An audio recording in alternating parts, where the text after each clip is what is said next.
Connaître par cœur un annuaire, rien qu'en tournant les pages, savoir repérer des détails quasi invisibles sur une carte ou encore apprendre une langue étrangère en un temps record. Voici quelques-uns des exploits dont sont capables certaines personnes touchées par le syndrome d'Asperger, une forme de l'autisme. C'est le thème de notre grand dossier aujourd'hui. Alors, pourquoi ces enfants souffrent-ils d'un grave échec scolaire? Et plus tard adultes, pourquoi ont-ils du mal à trouver un emploi? Eh bien, tout simplement parce qu'ils ne sont pas adaptés à notre société, ou bien peut-être est-ce l'inverse? En Israël, en tout cas, l'université de Tel Aviv a répondu aux défis que représentent ces étudiants pas comme les autres. Elle a ouvert il y a 2 mois un programme pilote pour permettre de s'insérer dans la vie universitaire. Un reportage signé Fleur Citruc.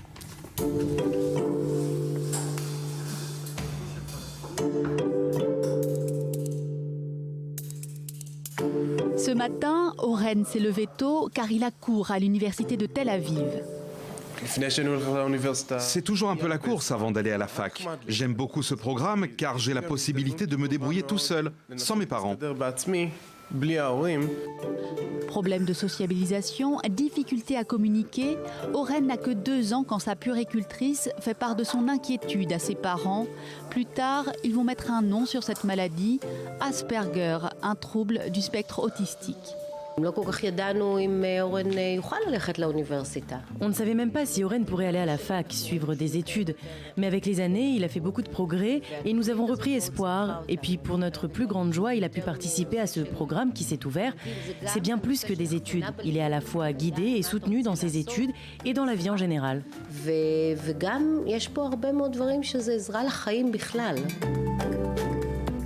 Pour le moment, seuls 6 jeunes âgés de 21 à 31 ans ont été sélectionnés pour participer à ce programme pilote. 4 d'entre eux ont demandé à rester anonymes dans ce reportage. Bonjour. Alors pour commencer, nous allons faire passer notre pierre afin de rassembler le groupe et nos idées. Je suis un peu ému parce que ce sujet est nouveau pour moi. On commence une nouvelle semaine. Le premier cours de la journée est consacré à l'autogestion.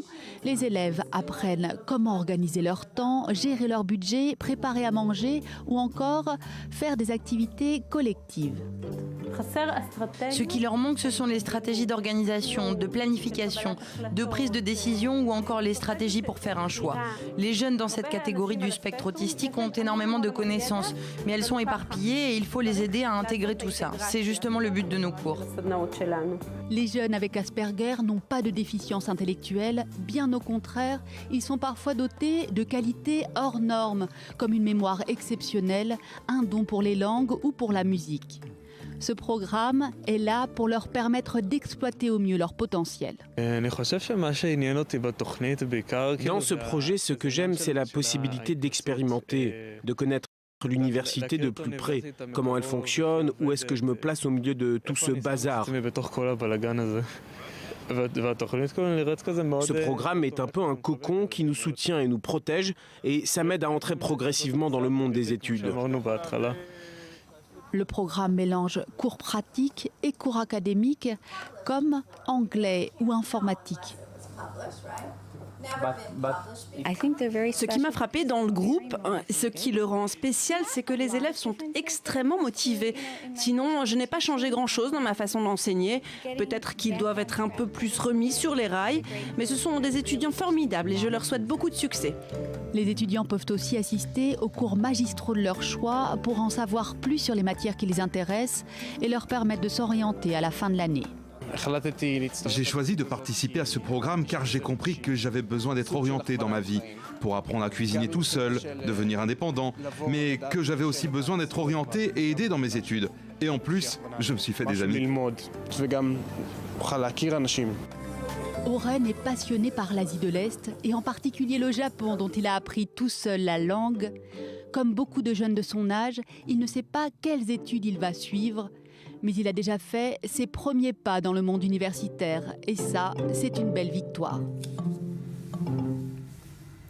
Fleur Citruc, bonjour. Bonjour. Alors, vous avez suivi ces étudiants pendant toute une journée. Dites-moi, ils ont l'air ordinaires quand même. Bon, mis à part qu'ils parlent le japonais couramment. Alors, moi, je ne suis pas d'accord. Je les ai trouvés bien plus motivés que des étudiants ordinaires. Vous en avez déjà vu, vous, des étudiants qui posent des questions en cours et qui s'intéressent à ce que dit le professeur. Normalement, c'est ce qu'il faut faire. Hein. Mais en tout cas, c'est vrai qu'ils sont différents. Ce qui caractérise en fait le syndrome d'Asperger, comme tous les troubles du spectre de l'autisme, ce sont des centres d'intérêt plus restreints, difficulté à communiquer ou encore une difficulté à comprendre le langage corporel. Pour vous donner un exemple, vous et moi, on est des éponges depuis notre petite enfance. Attention, j'ai pas dit des torchons, nous sommes des éponges, on enregistre. On enregistre tout ce qui se passe dans l'environnement. Par exemple, un petit enfant de 2 ans qui veut un gâteau, il crie, sa mère fronce les sourcils. Alors il essaye une autre technique, il sourit et ça marche. Elle sourit également. Il a appris de ce langage corporel, mais pas ceux qui sont touchés par un trouble de l'autisme et notamment par Asperger, qui est le cas dans ce reportage. Et ça en fait des gens qui sont inadaptés socialement, mais dans le cas d'Asperger, ils sont très intelligents et donc aucun problème à ce niveau-là. Mais si on leur explique, ils peuvent changer d'attitude ou bien ça sera toujours comme ça répétitif? Non, après il faut leur donner les clés parce que eux, ça va pas leur sauter au visage que vous êtes en colère quand vous froncez les sourcils et quand vous faites la tête. Il va falloir donner les clés pour décrypter cette société. C'est ce que fait ce programme. Oui, donc c'est des codes qui sont complètement différents. C'est des codes qu'ils n'ont pas tout simplement et qu'il faut leur apprendre. Alors justement, ce syndrome d'Asperger a été largement représenté dans la littérature, dans les séries et dans le cinéma. On se souvient tous des exploits de Charlie, le héros de Rain Man, incarné par Dustin Hoffman. Je vous propose de regarder un extrait de ce film. Sally Gibbs, Sally. 461-0192. How did you know my phone number?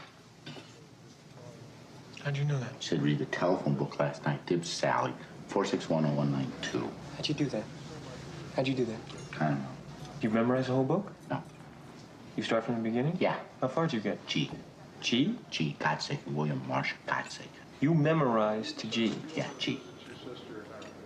A, B, C, D, E, F, G. G, half a G. That's good, Ray. Yeah. I like that. Yeah. Un film plein d'émotions, hein, Fleur Citruc avec ses 2 frères qui s'adorent, hein, avec Tom Cruise. Il a une mémoire absolument exceptionnelle. On est complètement dans la fiction, puis il y a une partie de réalité quand même. Alors, tous les Asperger n'ont pas cette mémoire exceptionnelle. Hein. Là, c'est une partie de la fiction. Mais c'est vrai qu'on pense que beaucoup de grands hommes qui ont marqué l'histoire, eh bien, ils ont des traits associés à ce syndrome d'Asperger, notamment Albert Einstein. Vous avez Isaac Newton ou Charles Darwin, pour ne citer qu'eux. Et pour la petite histoire, figurez-vous que le Pentagone a fait une note secrète en 2008 qui dit que peut-être Poutine aurait Asperger, ce qui l'obligerait notamment à exercer un contrôle maximum sur lui en cas de crise. C'est ce qui est écrit dans le rapport du Pentagone de 2008. Ces experts ne se basent que sur des vidéos parce qu'ils n'ont jamais pu le diagnostiquer, donc ça reste tout de même sujet à caution. Oui, remarquez, côté russe, ils peuvent dire aussi qu'Obama a Asperger. Allez savoir, pourquoi ce trouble de l'autisme fascine autant Fleur? Alors, il fascine parce que à travers l'histoire, donc il y a ces grands noms, et aussi parce qu'on aimerait sans doute nous pouvoir utiliser notre mémoire, nos capacités intellectuelles au maximum comme ils le font eux. Ouais, alors il y a de plus en plus de cas d'autisme dans le monde. Regardez ce graphique, cette infographie. En Israël, on parle d'une naissance sur 182, en France d'une naissance sur 150, alors qu'on parlait d'un cas sur 1000 il y a 30 ans et on comprend encore mal les causes de ce phénomène. Mais ce qui est sûr, c'est que la société va devoir intégrer ces personnes avec leur handicap. Il y a donc une vraie volonté d'intégrer ces jeunes en Israël, Fleur, mais ça reste un grand défi. Hein. Oui, d'abord, on va reparler un tout petit peu du nombre de personnes qui sont touchées par Asperger. C'est difficile à définir parce qu'il y a l'autisme et Asperger, c'est juste un des syndromes du spectre autistique. On parle de 31 millions d'Asperger dans le monde et ces gens-là, il va falloir les intégrer, vous l'avez dit, dans la société. Alors que la France, elle a été condamnée à 5 reprises par le Conseil de l'Europe puisque elle ne fait rien au niveau de l'éducation, au niveau de la formation. Israël, au contraire, est montré en exemple et régulièrement, donc, on prend l'exemple d'Israël pour ouvrir des classes et je vous propose d'écouter en fait le président de l'université de Tel Aviv. Une université publique comme la nôtre doit être en lien avec la société et ne négliger aucun secteur. Ici, nous avons un groupe d'individus qui est complètement à part et j'ai le sentiment que nous pouvons vraiment les aider à s'intégrer, à ne pas être un poids pour la société. Une fois qu'ils ont suivi ce programme éducatif, ils peuvent rendre de grands services à la société. Et ça, c'est une grande réussite pour l'université. Alors en Israël, il y a d'autres universités qui proposent de tels programmes. Il y a notamment le collège académique d'Ono près de Tel Aviv et l'université d'Ariam. Mais ce qui caractérise le nouveau programme de l'université de Tel Aviv, c'est qu'on apprend également à rentrer dans la vie sociale à ses étudiants. Et désormais, ce programme, il cherche un sponsor, donc je le signale. Alors ce qu'il y a d'incroyable en Israël, c'est que l'armée a développé un programme spécial justement pour ces jeunes. Alors voilà, Israël toujours la volonté d'intégrer ces jeunes, mais aussi d'utiliser leurs facultés, on l'a vu, hors normes. Et ce programme, il a été créé au sein de l'unité 9900 qui se consacre à l'interprétation des photographies aériennes et satellites. Et les résultats ont été bien au-delà des espérances parce que ces jeunes, ils arrivent à lire des détails sur des cartes que personne ne voit et ils ont une concentration dans la durée exceptionnelle. Merci Fleur Citruc. D'ailleurs, maintenant, on ne parle plus d'un handicap, mais on parle plutôt d'une différence. Merci à vous de nous avoir proposé ce dossier. Demain, dans le grand dossier, nous parlerons de l'art de vivre à la française, cette expression qui semble être devenue une formule magique à l'étranger. Qu'en est-il vraiment ?